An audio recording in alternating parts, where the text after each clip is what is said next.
السلام عليكم ورحمة الله وبركاته. ازيكم عاملين ايه؟ يا رب تكونوا بخير وبصحة وسعادة. طلاب الصف الثالث الاعدادي اهلا وسهلا بكم. الفيديو ده المدارس التجريبي واللغات. هنكمل ان شاء الله النوفل بتاعتنا جينير. احنا كنا وصلنا في الفيديوهات اللي فاتت لحد شابتر 4. النهارده ان شاء الله هنكمل شابتر 5 وشابتر 6. زي ما اتفقنا لما نيجي ندرس النوفل بالذات في طريقه ليه متبعه، ان انا لازم اعرف 3 حاجات اساسيه بالنسبه لكل شابتر. ايه ال3 حاجات دول؟ لازم اعرف الكاركترز بتاعت الشخصيات، والسيتنج الاطار او المكان اللي بيتم فيه الاحداث، والانسيدنتس اللي هي الاحداث اللي بتتم اثناء في خلال المكان اللي احنا بنتكلم عليه. طيب لو تفتكروا معانا احنا قلنا النوفل بتاعتنا اسمها جينير. دي الهيرو بتاعنا او دي البطل او دي المين كاركتر. دي المين كاركتر. انا عندي في الكاركترز الشخصيات في حاجه اسمها المين كاركترز الشخصيات الاساسيه، حاجه اسمها سب كاركتر شخصيات ثانويه بتظهر في تشابترز معينه وبتختفي. طبعا جين اير تعتبر شخصيه اساسيه. السيتنج الاماكن اللي بيدور فيها الاحداث، احنا عرفنا في شابتر 1 وشابتر 2 ان جين اير عاشت في جيتس هيد. جيتس هيد دي المكان اللي اتولدت فيه جين اير، وعاشت مع انكل ريد اللي هو عمها او خالها، انكل ريد وسارة ريد. تمام؟ بعد ما مات انكل ريد هي عاشت مع مين؟ سارة ريد. طيب بعد كده قلنا ان جين اير انتقلت لمكان تاني اللي هو لو وود، اللي هو الاورفانج، اللي هو زي الملجأ او دار الايتام. خلي بالكم في شابتر 1 و 2 كانت احداثه في جيتس هيد، شابتر 3 و 4 كانت احداثه في لو وود. لحد دلوقتي احنا انتقلنا في مكانين بس. الانسيدنتس الاحداث كان عندنا اهم حدث شابتر 1 وشابتر 2 اللي هو الريد روم، اللي هو كان فيه نوع من انواع البانشمنت الجينير، وكان برضو من اهم الاحداث في شابتر 1 و 2 اللي هو امان ان بلاك اللي هو مستر بروكل هيرست. امان ان بلاك اللي هو جه علشان اكزامن يعني يختبر جينير، وبعد كده يقرر يوديها في لو وود. لو وود ده دار الايتام. قلنا برضو ده كان في شابتر 3 و 4. جينير اهم الاحداث اللي حصلت في شابتر 3 و 4 ان جين اير اتعرفت على ميس تيمبل اللي هي المدرسة في المدرسة، وبقت صديقتها هي واحدة تانية اسمها هيلين. دول بالنسبة لها البيست فريند. طيب ايه اهم حاجة عندنا في شابتر 3 و 4 بالنسبة للود؟ اللي هو كان البانشمنت بتاع مستر بروكل هيرست لما جين اير وقعت حاجة اسمها سليت اللي هي اللوحة اللي بتكتب عليها، وهو عمل بانشمنت على الستول. وقلنا الستول ده كان نوع من انواع العقاب اللي هو خلى جين اير تقف على الكرسي قدام البنات كلها، كنوع من انواع الاذلال او البانشمنت العقاب.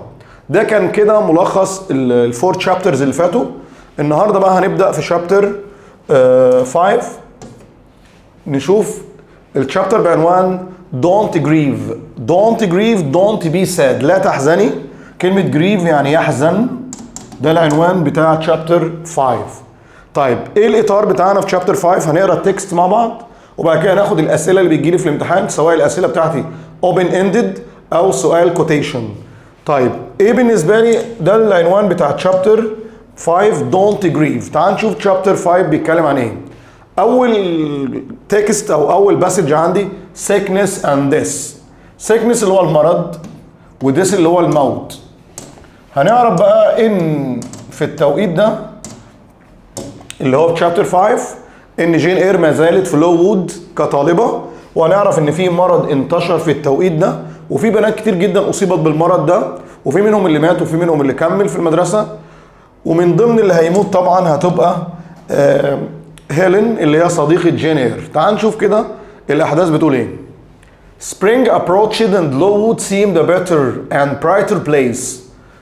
طب هنا بيقول لك ان الربيع جه، يبقى spring approached اقترب and Lowood seemed a better and brighter place.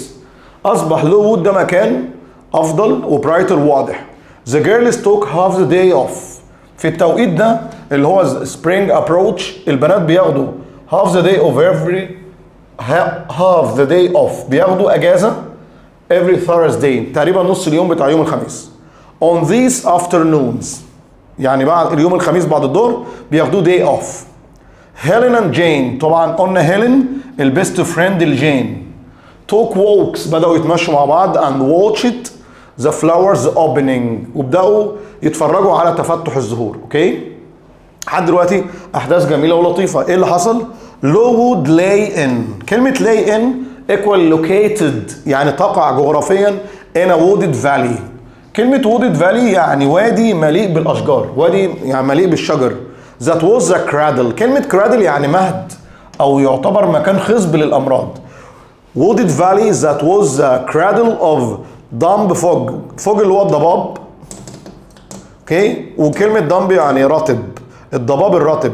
والفوج ده brought sickness يسبب الامراض. يبقى كده انتقلنا ان قلنا بعد the spring approach يعني قدوم الربيع وتفتح الزهور، بدأ قلنا الموقع بتاع لوود كان ماله، كان يعتبر in a wooded valley that was a cradle of dumb fog and the fog brought sickness، والضباب ده هو اللي ايه يعتبر السبب للامراض اللي ممكن يتعرض ليها المكان ده كله. تعال نشوف ايه المرض اللي جه عندهم. With the coming of spring sickness crept، كلمة creep يتسلل، يعني المرض بدأ يتوغل into the orphanage. orphanage يعني دار الأيتام. بدأ المرض يتغول. اوكي، تايفس. ايه التايفس ده؟ اللي هو التيفود، ده كان مرض مميت في التوقيت ده. تايفس swept through the crowded school room، طبعا الفصول المزدحمة وينقصها حاجات كتير. ينقصها ايه بقى؟ and bedroom before the coming of May، قبل قدوم شهر مايو the school had been turned into a hospital. يبقى معنى كده ان المرض انتشر بشكل فظيع جدا لدرجة ان المدرسة اتحولت لايه؟ لهوسبيتال، المستشفى.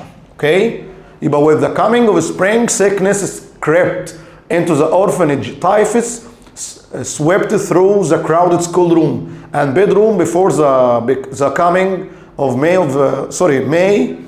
the school had turned into a hospital.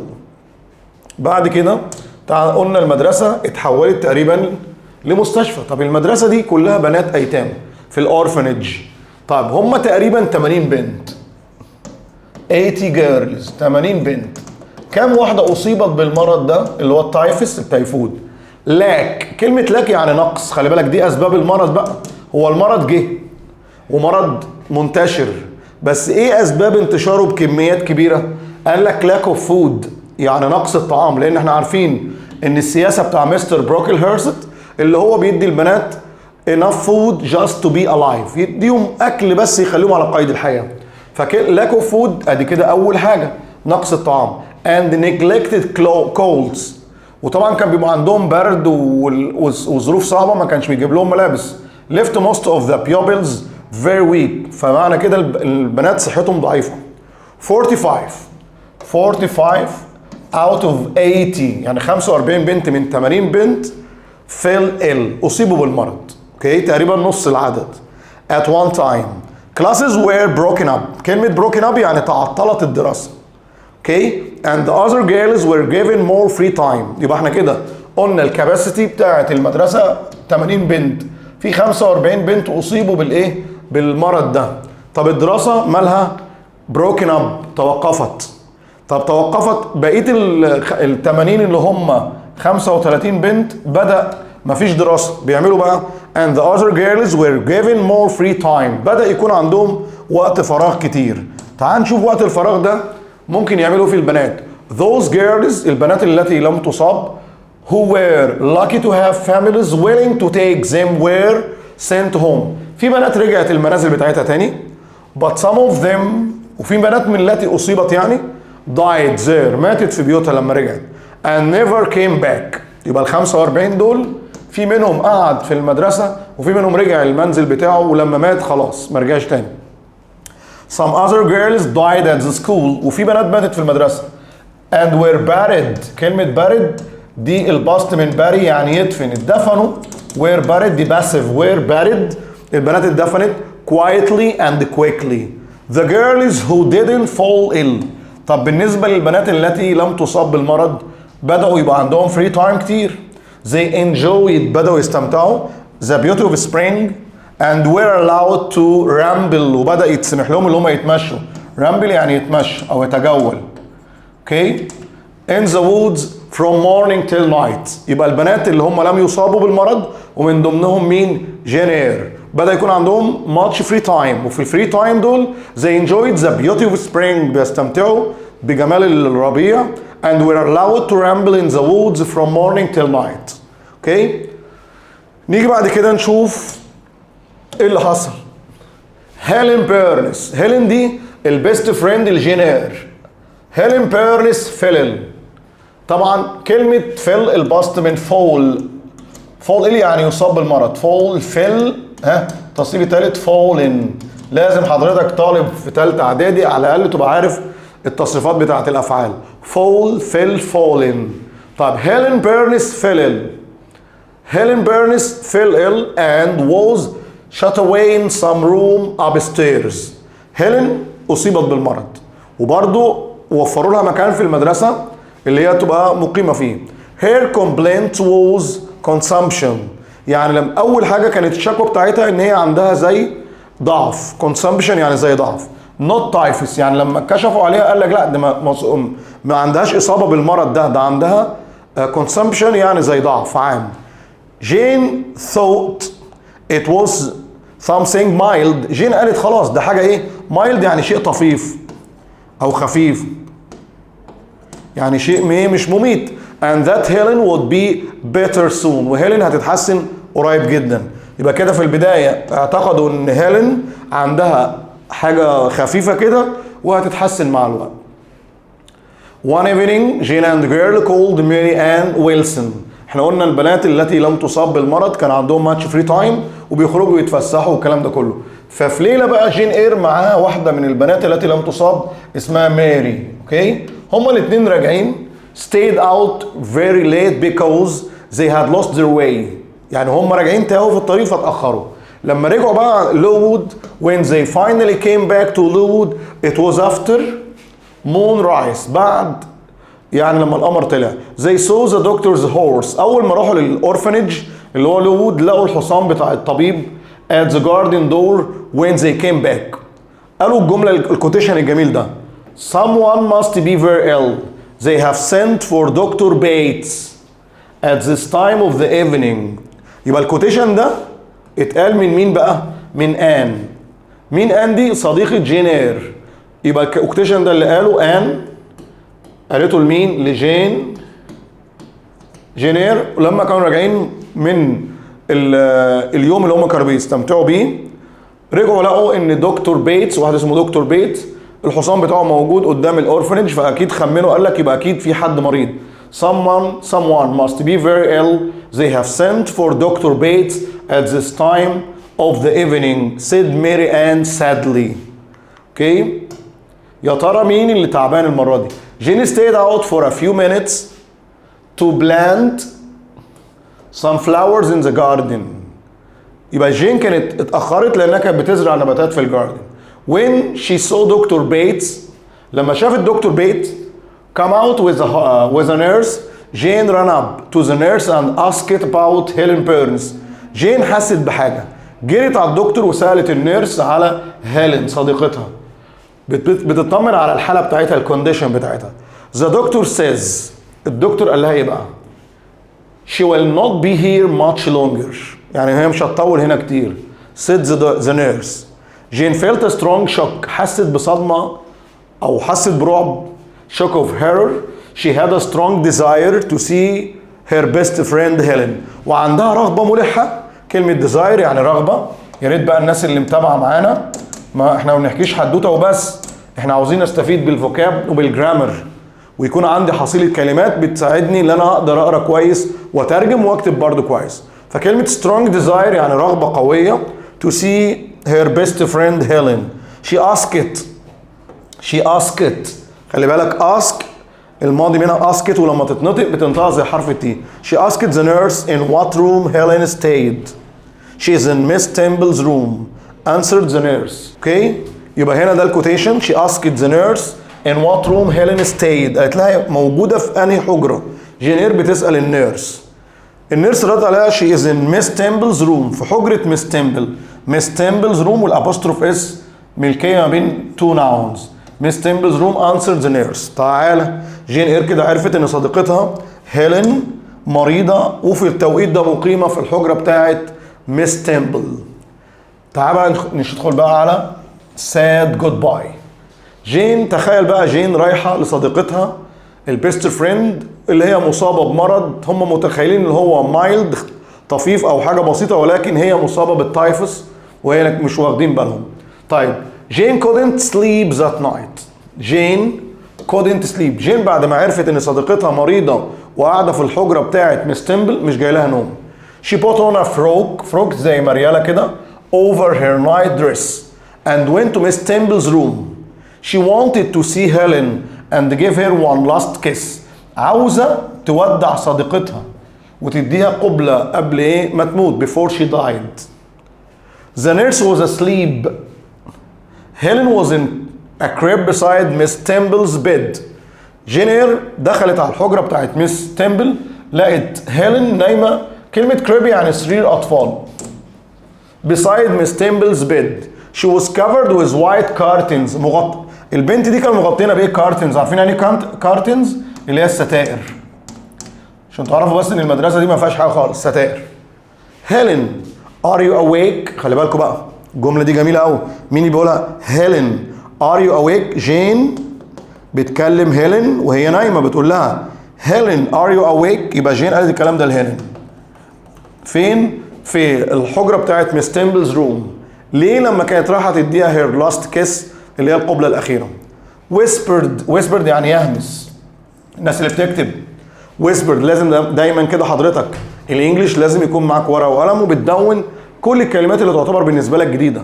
يعني كلمه whisper دي يهمس ممكن بالنسبه لواحد عارفها واحد تاني مش عارفها فيا ريت يترجمها. whisper يهمس. whispered Jane softly. Helen uncovered her face and said is it you Jane.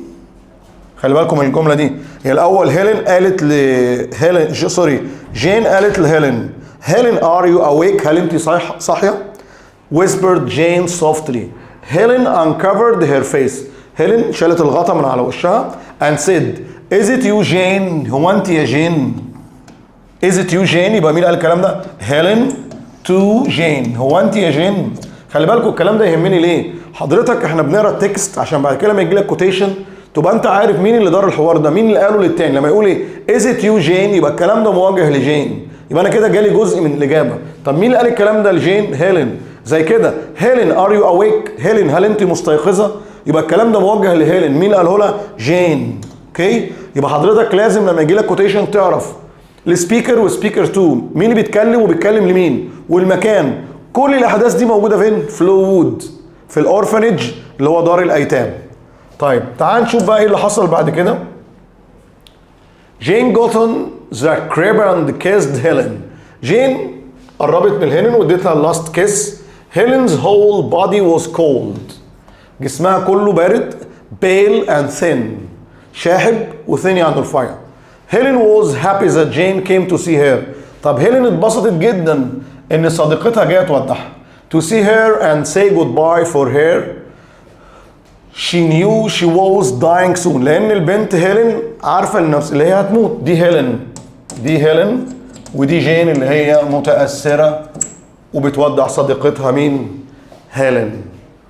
طيب you came to say goodbye then you are just in time. انت جايه تقولي لي جود باي، انت جيتي في وقتك المناسب، انا كنت لسه هموت حالا. She asked Jane to lie beside her in the crib and cover herself with the colt. طيب قالت لها خليكي جنبي واتغطوا مع بعض بالكولت اللي هو اللحاف. طيب نشوف بعد كده ايه اللي حصل. جين نامت جنب هيلين. After a long silence she whispered I'm very happy Jane. ده مين اللي اتكلمت كده؟ هيلين. تقول لها انا مبسوطه يا جين. When you hear that I am dead. لما عرفت ان انا ميته. You must be. لما تعرف ان انا ميته you must be sure not to grieve. ما تحزنيش. We all must die. كلنا هنموت في يوم من الايام. يبقى هنا بتديها advice نصيحه او بتقول لها wisdom حكمه. بتقول لها when you hear that I am dead. لما تعرفي ان انا مت خلاص you must be sure not to grieve. او not to be sad لا تحزني. ليه يا بنتي؟ we all must die one day and I have no pain. كلنا هنموت في يوم من الايام وبعد كده مش هيكون عندنا اي pain يعني الم. وكلمة pain بتساوي ache اللي احنا بنحطها في نهاية اجزاء الجسم اللي ايه ممكن تؤلمنا، يعني زي headache زي ear ache زي back ache وهكذا. يبقى كلمة pain الم او وجع بتساويها كلمة ache. نكتب ها؟ طيب كده هيلين لخصت الموضوع ده كله، قالت لها I am very happy Jane when you hear that I am dead you must be sure not to grieve we must all die one day and I have no pain. دي كده الخلاصة بتاعت الشابتر. قالتها مين؟ هيلين. اوكي؟ هيلين felt more comfortable. هيلين بعد الجملة دي حست بارتياح اللي هي صديقتها ودعتها اللي هي مين؟ جين اير. Than ever at the moment she felt she could sleep at last. She asked Jane to stay close to her and never leave. طلبت من جين تبقى جنبها في التوقيت ده وما تسيبهاش خالص. They said good night and both fell asleep. هما الاثنين يعني قالوا لبعض تصبحوا على خير وناموا هما الاثنين. When Jane awoke لما جين صحيت مرة تانية she was in the nurse's arm. لقيت نفسها في جنب النيرس اللي هي الممرضة اللي هي كانت بتعالج جين اير. The nurse was carrying her back to her dormitory اللي هو المكان اللي بتقعد فيه او زي الإقامة بتاعتها. يبقى جين اير صحت لقيت نفسها مش جنبها مين؟ هيلين. انتقلت جين اير للمكان اللي بتنام فيه مرة تانية. مين اللي وداها؟ النيرس. Jane knew later that Miss Temple was nursing another girl and when she had come back to her room at dawn اللي هو يا شباب الفجر، جين عرفت ان ميس تمبل بتعالج بنت تانية. She had come back to her room at dawn. She found Jane lying in the crib. ولما رجعت الحجرة بتاعتها اتفاجئت ان جين نايمة جنب صديقتها هيلين بيرنس. وطبعا هيلين كان في التوقيت ده كانت ديد بادي، كانت جثة، كانت ميتة يعني. For 15 years after her death. طب احنا كده انتقلنا، عرفنا ان كده هيلين ماتت خلاص. ومين اللي كان بيودعها او بيديها اللاست كيس؟ كان مين؟ جين اير. طبعا الاحداث هتمر كتير جدا، فبيقول لك for 15 years after her death Helen's grave was covered only by grassy mound. يعني لمدة 15 سنة كان القبر بتاع هيلين مغطى بالحشائش. Now a gray marble headstone marks the grave. وبعد كده عملوا ماربل هيدستون اللي هو الشاهد اللي بيتكتب فيه اسم الشخص المتوفي جنب القبر بتاعه. وكلمة grave يعني قبر. marks the grave and on it her name. ومكتوب على الهيدستون ده مكتوب هيلين ومكتوب R rest in peace RIP. It was Jane who had it put there. Helen had no one even to care about her grave. حتى هيلين ما كانش في حد بيعتني بالجريف اللي هو القبر بتاعها بعد ما ماتت. But Jane did. ما عدا جين هي اللي كانت بتعتني. For she was her best and only friend لأنها صديقتها الوحيدة. خلاص؟ يبقى it was Jane who had it put there. جين هي اللي حطت الهيدستون على القبر بتاع هيلين. Helen had no one even to care about her grave but Jane did. ما كانش في حد بيعتني بهيلين بعد ما ماتت غير مين؟ غير جين. For she was her best and only friend. كده الشابتر انتهى بموت مين؟ هيلين بيرنس اللي هي البيست فريند لجين اير. نيجي للأسئلة بتاعتنا. احنا اتفقنا الأسئلة answer the following question اللي هي الأسئلة الأوبن اندد اللي هي الأسئلة اللي ليها إجابة محددة. اوكي؟ ده أول نوع من الأسئلة. النوع الثاني اللي هو الكوتيشن. هنبدأ الأول بالأسئلة الأوبن اندد. بس نصيحتي ليك بقى، أنت كده قرينا التكست مع بعض وعرفنا وعشنا الأحداث.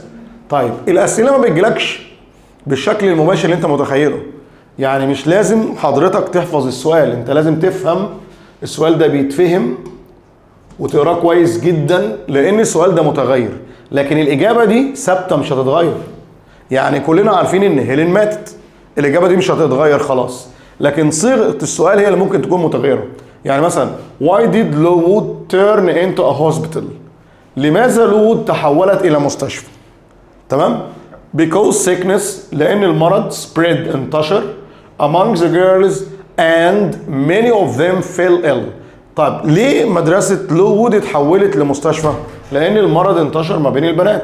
فاكرين لما قلنا 45 out of 80 45 out of 80 مالهم got the ايه؟ the illness او the sickness اصيبوا بالمرض. يبقى ده السبب اللي خلى المدرسة لوود اتحولت لمستشفى because sickness spread among the girls and many of them fell ill ومعظمهم اصيب بالمرض. السؤال الثاني طبعا خلي بالكم لما ابدا سؤالي بواي ابدا سؤالي بواي حاجه من اتنين اجابتي، يا اما because وبعد because بجيب جمله تامه، يا اما to وبعد to الفعل في الانفينيتيف. انا هنا السؤالين بادئين بواي والاجابتين بادئين because. why did classes broke up؟ احنا قلنا broke up يعني ايه؟ سامع حد شاطر كان مركز لما كنا بنقرا التكست. broke up يعني يتعطل. ليه الدراسه تعطلت في اثناء الربيع؟ طبعا قلنا because more than half of the girl او pupils اكتر من نصف البنات او الطلاب fell ill at one time and some girls were sent back homes. وفي بعض البنات رجعت منازلها مرة تانية واللي مات خلاص ما رجعش. اوكي؟ يبقى why did classes broke up in spring؟ لماذا الدراسة تعطلت في السبرينج؟ because more than half of the girls او the pupils fell ill at one time and some girls were sent back home. Why was the location؟ ممكن يقول لي location او site. لماذا موقع المدرسة؟ a major وممكن بدل ما يقول major main اساسي. main factor عامل اساسي for many deaths الوفيات. deaths هنا معناه الوفيات. بيقول لك ليه موقع المدرسة يعتبر عامل اساسي للعديد من الوفيات. what were the other factors؟ يبقى هو في مرض انتشر اللي هو التايفوس. طيب انتشار المرض ده ازداد ليه بقى؟ بسبب اللوكيشن بتاع المدرسه. ده العامل ده الايه العامل الاساسي. وفي عوامل تانية. طيب ايه بقول لك because يبقى اول عامل اساسي هو اللوكيشن because it was located in a wooded valley. زي ما قلنا المدرسه تقع في وادي مليء بالاشجار. that was the cradle of dumb fog. والمكان ده يعتبر تربه خصبه للفوج اللي هو الضباب، والضباب ده هو برود ذا سيكنس اللي بيجيب المرض. ايه العوامل التانية؟ يبقى ده كده اول عامل اللوكيشن. تاني عامل lack of food قلة الطعام. poor health الصحة الضعيفة. care made many girls fail ill and die. كل الحاجات دي تسببت ان البنات اصيبت بالمرض وماتت. يبقى انا كده عندي 3 عوامل اللوكيشن lack of food وبرضو الحاجة الأخيرة poor health الصحة الضعيفة أو poor health care عدم الرعاية الصحية. بعد كده what was Helen Byrne's last wish يعني أمنية. إيه آخر أمنية لهيلين؟ she asked Jane. الأمنية بتاعت هيلين لجين قالت لها ما تحزنيش لما أموت لأننا كلنا هنموت في يوم من الأيام. she asked Jane not to feel sad أو not to grieve يعني يحزن. for her this because everybody would die one day لأننا كلنا هنموت في يوم من الأيام. دي الأمنية بتاعت هيلين. اللاست ويش بتاعت هيلين. نيجي بعد كده الأسئلة الكوتيشن. الكوتيشن يا جماعة زي ما اتفقنا لازم أعرف مين اللي قال الكوتيشن لمين. يعني لازم أقول مثلا this sentence هذه الجملة اللي قدامي was said باي. خليك ذكي بقى. لو انت قلت مين اللي قالها والمين انت كده تقريبا خدت نص الدرجه. لو قلت كمان ان واقول المكان يبقى انا برضو قربت. وين وبعد كده اقول التفاصيل. خلي بالك اي كوتيشن من دول لازم تبقى عارف اتقال فين. يعني مثلا احنا لحد دلوقتي في لو وود فكل اللوكيشن كل الكوتيشنز اتقالت في لو وود. اوكي؟ يبقى this sentence was said by لازم اقول هنا السبيكر سبيكر 2 للمتحدث اليه وبعد كده اقول البليس المكان وبعد كده اقول الديتيلز التفاصيل. اوكي؟ طيب تعال نشوف كده اول كوتيشن بيقول ايه. Someone must be very ill if they have sent for Dr. Bates at this time of the evening. Someone must be very ill. اكيد شخص ما مريض جدا ill or sick. واحد بيخمن if they have sent for Dr. Bates لو هم بعتوا لدكتور بيتس at this time of the evening طالما بعتوا للدكتور في وقت متأخر كده. مين اللي قال الكلام ده؟ احنا قلنا ماري آن اللي هي الصديقة الجديدة لجين اير. يبقى اللي قال الكلام ده ادي واحد اهو، جين اير. اظن اغير اللون، اوكي ممكن نخليه احمر كده، تمام. يبقى اللي قال الكلام ده ماري آن قالته لجين. تاني حاجة ممكن نقول ان لوود طبعا في الاورفنج، وين عندما بقى دي التفاصيل they came late one night and saw the doctor's horse at the gate وشافوا الحصان بتاع الدكتور قدام البوابه بتاعت اللوود. يبقى احنا كده عرفنا مين اللي قال الكوتيشن، ماري قالته لمين؟ لجين. فين؟ في لوود. امتى؟ التفاصيل لما شافوا ايه؟ الدكتور's horse at the gate. اوكي دول 4 حاجات مهمين جدا وانت بتحل اي كوتيشن. اوكي نمبر 2 you came to say goodbye انت جيتي عشان تودعيني. then you are just in time انت جيتي في الوقت المناسب. طب مين اللي قال الكلام ده؟ هيلين. هنعملها كده معادله لمين؟ لجين. طب في الكلام ده كان فين؟ لو وود. امتى الكلام ده؟ لما جت تودعها. يبقى انا عندي 4 حاجات اهو. يبقى هيلين اهو تو جين وين شي طبعا ان لو وود هنزودها عشان يبقى اجابتي كده يعني دقيقه شويه. وين شي الحاجه الرابعه happy to see her best friend لما شافت صديقتها المفضله because she knew it was her last moment لانها عارفه ان هي خلاص هتموت فاتبسطت ان صديقتها جايه تودعها.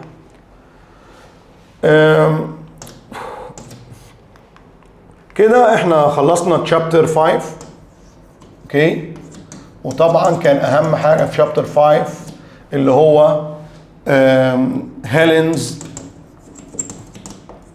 لاست ويش اخر امنيه ليها اللي هي كانت بتتمنى صديقتها not to grieve او not to be sad لا تحزن because everybody would die one day. خلاص لان هي بتقول ان كل الناس هتموت في يوم من الايام وبعد كده مش هيكون عندهم اي بين اي الم وهتبقى الحياه اللي هي الحياه الاخره دي بالنسبه لها فيها راحه.